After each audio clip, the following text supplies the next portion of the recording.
World gold council की report ये है कि अप्रैल जून के बीच भारत में गोल्ड की डिमांड 6% घटी है और जो ज्वेलरी की डिमांड है वो 15% कम हुई है और ये घट के 75 टन के करीब पहुंचा है। तो एक एक करके हम बात करेंगे। सचिन जैन साहब हमारे साथ जुड़े हैं। सचिन जी, बहुत स्वागत है आपका जी बिजनेस पर। और मेरा पहला सवाल सर आपसे यही होगा कि अभी जो ग्लोबल सिनारियो है, हमने देखा है कि जब से वेस्ट एशिया का क्राइसिस शुरू हुआ है उसके बाद से गोल्ड के दाम बहुत घटे हैं। तो पूरे पश्चिम एशिया वार के बीच ओवरऑल ग्लोबल डिमांड कैसी रही है सर गोल्ड की? पहले तो मृत्युंजय आपका बहुत बहुत धन्यवाद, शुक्रिया कि आपने हमें बुलाया। और जैसे मैं हमेशा बोलता हूँ मृत्युंजय कि आपके प्लेटफॉर्म पे आके बहुत खुशी होती है। थैंक जिस यू। तरह आप कवरेज करते हैं, डिटेल अपने ऑडियंस के सामने लाते हैं, उसके लिए हम बहुत बहुत शुक्रिया करते हैं आपको। तो बहुत बहुत धन्यवाद। और जैसे आपने बोला मृत्युंजय, ग्लोबल स्तर पे और हमारे भारतवर्ष में काफी इस समय एक्साइटमेंट है, काफी चीजें चल रही है गोल्ड को लेके। तो अगर आप चाहें तो मैं आपको थोड़ा गोल्ड का ग्लोबल स्तर पे क्या चल रहा है वो बताता हूँ, पिछली तिमाही में क्या रहा और फिर हम भारतवर्ष में क्या रहा उसको डीप डाइव करते हैं। तो ग्लोबल वर्ष में करीब पिछले जो दूसरी तिमाही थी अप्रैल से जून वाली में, उसमें करीब 1256 टन की करीब डिमांड रही, जो काफी फ्लैट रही कंपेयर टू पिछले साल 2025 के दूसरी तिमाही में। लेकिन सबसे इंपॉर्टेंट चीज ये देखने को है कि उसकी जो वैल्यू है करीब 60% बढ़ चुकी है। तो वो एक कंजम्पशन ग्लोबली हमने देखने को मिला। अगर आप इसको डिवाइड करें फाइनेंशियल वर्ल्ड में, हमने जैसे आप पिछली बार आपकी मेरी बात हुई थी तब ईटीएफ के स्तर पे काफी हमने लिक्विडिटी देखी थी, काफी इनकैशमेंट देखा था, उसका कुछ रिकवरी देखा। बट नेट नेट जो पहले तिमाही में हमें देखने को मिला है कि करीब 45 से 46 टन की बढ़ोतरी हमें नेट एयू में देखने को मिली। ओटीसी में काफी गिरावट है, 46 टन के करीब गिरावट वहां देखी हमने। अगर आप बार एंड कॉइन में देखें उसमें काफी दृढ़ता है। भारतवर्ष में करीब 9% की बढ़ोतरी रही बार एंड कॉइन में, लेकिन इटली में यूरोप में थोड़ा गिरावट है और चाइना में करीब 7% गिरावट रही। जो एक हमने डिमांड स्तर देखा, जो हमारा एक स्तर रहा है कि काफी समय से हम उसको काफी क्लोजली वॉच कर रहे हैं और हमारी एक अपेक्षा है कि आगे भी ये बढ़ेगा, वो है टेक्नोलॉजिकल डिमांड। और इस तिमाही में हमने 2 से 2.5% की बढ़ोतरी देखने को मिला। और ये लार्जली लेड बाय एआई की जो हमारी फास्ट कंप्यूटर चिप्स बन रही हैं उसमें काफी उसका रहा। अगर आप ज्वेलरी में देखें तो ग्लोबली करीब 17% की डिमांड की गिरावट रही वॉल्यूम में। लेकिन ज्वेलरी एक ऐसा एक सब्जेक्ट है जिसमें वैल्यू देखना बहुत जरूरी है। तो वैल्यू में करीब 22 से 23% की हमने बढ़ावट देखने को मिली। और अगर आप देखें इंडिया की बात में तो हम करेंगे, लेकिन चाइना मार्केट में भी कंटिन्यूस हमने डिमांड ड्रॉप देखने को मिला है करीब 2 साल के अंदर। इसके अलावा अगर आप देखें सप्लाई काफी कांस्टेंट रही है, थोड़ी सी हमें बढ़ाव देखने को मिली है और हमारा सोचना है कि अगले 6 महीने में करीब 2 से 3% की बढ़ावट हमें सप्लाई में देखने को मिलेगी। और एक चौथा जो हमारा बड़ा इंपॉर्टेंट रहता है वो है सेंट्रल बैंक्स। सो सेंट्रल बैंक में हमने करीब 62% की बढ़ोतरी देखने को मिली है इस Q2 में, इस दूसरी तिमाही में। लेकिन क्योंकि पहले क्वार्टर में काफी गिरावट थी, उसको अगर आप टोटल देखें तो करीब 345 टन की टोटल डिमांड सेंट्रल बैंक की आई पहले हाफ में। तो इसके ओवरऑल देखते हुए अगर आप सेंट्रल बैंक में देखें तो बैंक ऑफ पोलैंड एक है जिसने करीब 51 टन की बाइंग करी। चाइना का जो पीपल पब्लिक बैंक है उसकी हमने बाइंग देखी। और रशियन बैंक, एक रशियन सेंट्रल बैंक की हमने लगातार एक सेल देखी है मार्केट में, और इस तिमाही में करीब 22 टन की उनकी सेल रही। तो ये ब्रॉडली ग्लोबल स्तर पे रहा। इसमें आपका कोई सवाल हो तो मैं देना चाहूंगा, उसके बाद हम भारतवर्ष के अंदर जा सकते हैं। सर बिल्कुल, आपने बहुत बढ़िया ग्लोबल बताया। सर अभी एक और आपकी तरफ से ही बयान आ रहा है वर्ल्ड गोल्ड काउंसिल का कि चूंकि अभी आपकी रिपोर्ट पब्लिश हो रही है उसमें एक बात ये भी कही जा रही है कि जो गोल्ड पर ड्यूटी बढ़ी है उसकी वजह से स्मगलिंग बढ़ रहा है।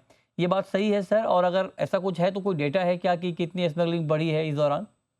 बिल्कुल, इसका एक नेगेटिव इम्पैक्ट डेफिनेटली मुझे ये रहा है कि क्योंकि एक आर्बिट्राज काफी बढ़ गया है, 15% की ड्यूटी है, 3% का जीएसटी है।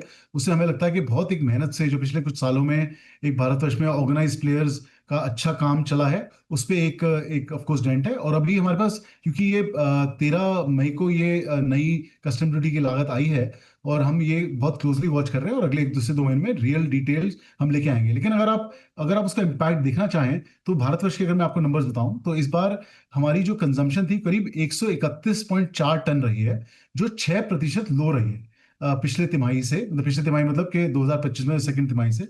लेकिन अगर आप इसमें वैल्यू देखें तो करीब 50% की बढ़ावट है। ये बहुत इंपॉर्टेंट है और इसको बहुत क्लोजली देखना चाहिए कि करीब 1,98,100 करोड़ की कंजम्पशन विदाउट टैक्स हमारे भारत वर्ष में रही।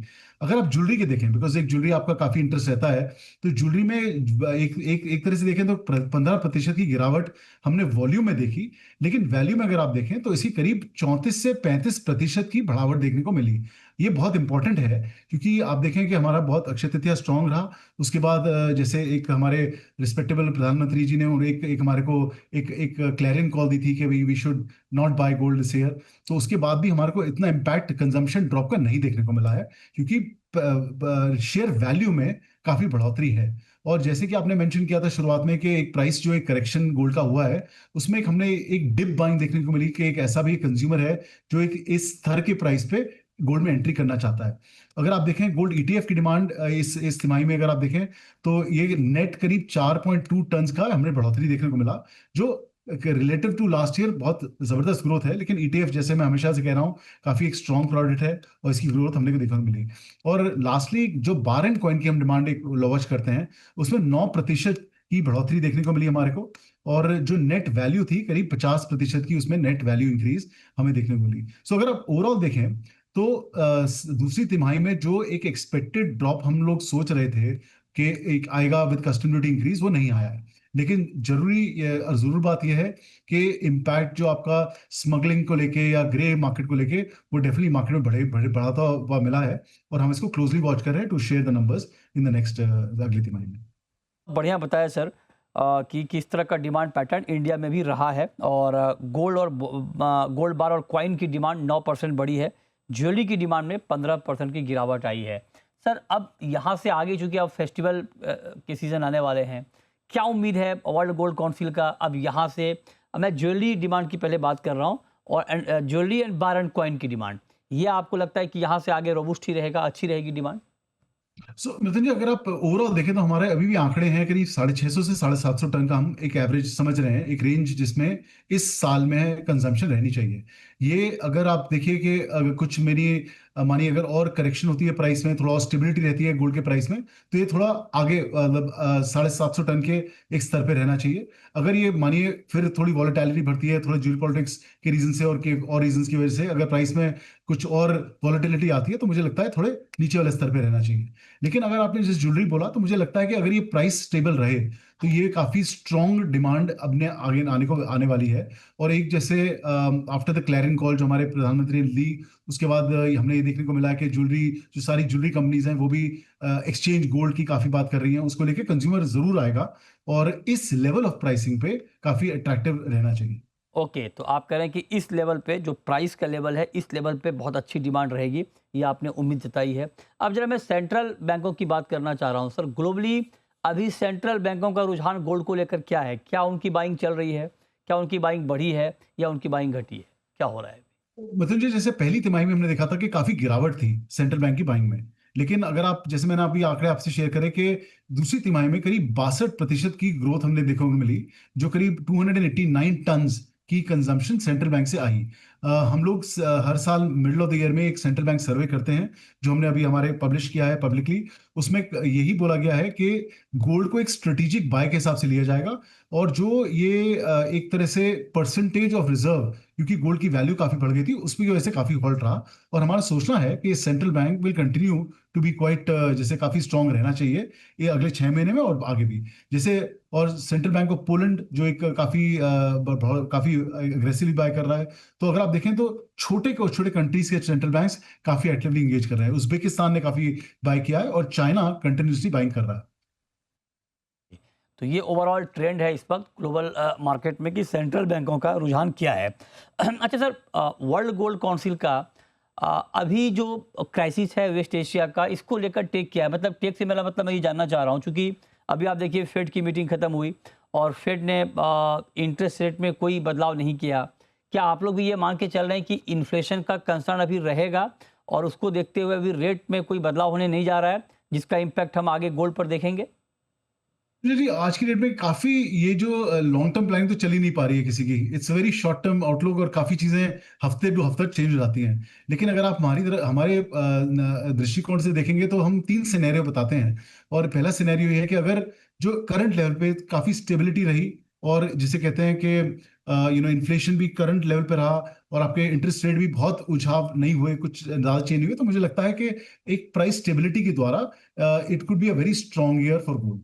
और मिडिल ईस्टर्न क्राइसिस भी है, जैसे आप देखें कि ये ऐसा नहीं है कि खत्म हो गया है, अभी भी कंफ्यूजन है थोड़ी, और ये अगर इसी स्तर पे चला, एक दूसरा सिनेरियो देखते हैं कि सारे इन्फ्लेशन, इंटरेस्ट रेट और मिडिल ईस्टर्न में जो क्राइसिस है वो और बहुत उछल के आगे आता है, उससे हमें लगता है कि गोल्ड की प्राइसिंग काफी बढ़नी चाहिए और hence the negative impact on the demand एक आएगा।